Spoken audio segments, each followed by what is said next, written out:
So I'm here in Wellsboro, Pennsylvania at the so-called hanging tree. So the story is that this giant elm tree, which is actually the fourth largest elm tree in Pennsylvania, the story is that this thing was actually used for hanging here at the old jail.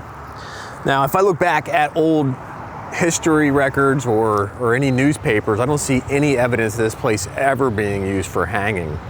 There were actually 3 hangings here in Wellsboro, but it was at the prison yard right behind this building. So the first hanging here in Wellsboro was in January of 1885, George Travis. 2 years prior to that, there was a barn fire just east of Wellsboro. They found Sylvia's body in there. Due to the fact that George Travis was hanging out with her that day and told her friend that they were going to run off and get married, and George apparently asked a neighbor for some matches, which he then gave him, he was accused of killing her. And they ended up hanging him in the courtyard back here behind the prison. They had to borrow a gallows from a county in New York to hang him here.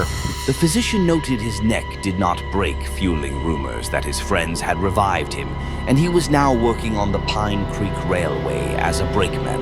In June of 1898, Walter Goodwin was hanged here for killing his wife. He actually shot her 4 times in the head.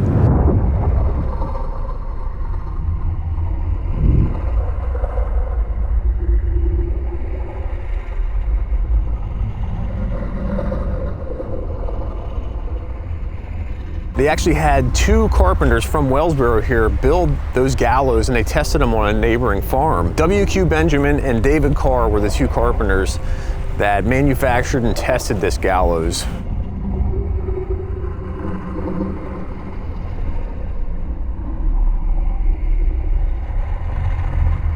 In November of 1900, Isaac Biriolo was hanged here for, again, killing his wife.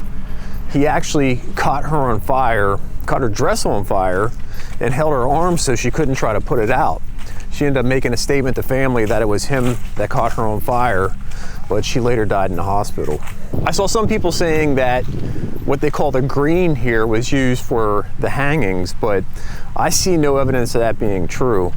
All of the newspaper reports, the people who were actually there and witnessed these things, all stated that it was in the courtyard behind, or the jailhouse courtyard behind the old jailhouse across the street.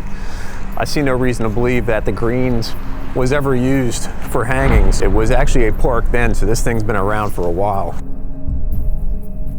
Biriolo's execution was particularly gruesome when reading the accounts of the persons that were there witnessing that execution. In the middle of a snowstorm, the law took a terrible vengeance on Isaac Biriolo at Wellsboro Thursday. The Italian barber met his fate shortly after noon in front of about 200 people. The head was thrown over on one shoulder and it spurted out in a stream. Several spectators were struck. It is the first case of the kind on record. It was a sickening sight and one that horrified the spectators. So yeah, a lot of the ghost stories you hear about this tree over here being haunted, you have to consider, that it is actually right in front of where all the executions happen. So if there is something going on, who knows? I mean, courthouse was where they were sentenced at over there, sentenced to hanging, and in the back there is where they would have been hanged.